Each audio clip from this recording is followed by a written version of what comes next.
जी कारखाना बाज़ार है। आप देख रहे हैं कि हर तरफ से कुशादा है, फुटपाथ खाली हैं और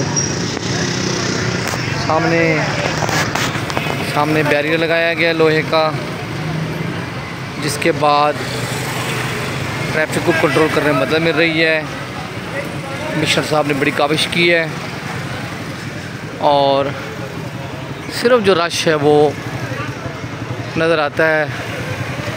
तो कचहरी चौक से कारखाना बाज़ार सड़क आती है, तो उसके शुरू में बहुत ज़्यादा मोटरसाइकिल और गाड़ियाँ वहाँ पे मौजूद हैं, जिसकी वजह से रश है। तो इस एरिया में जो पार्किंग का निज़ाम है बेहतर करने की ज़रूरत है।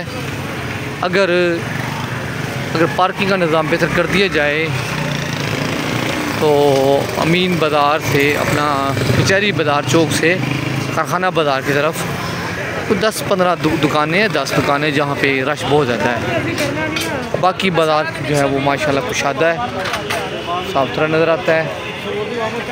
और अब बाज़ारों को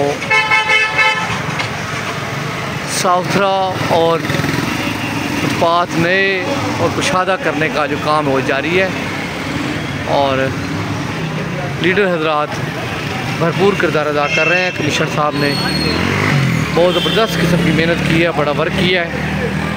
बाज़ार कुशादा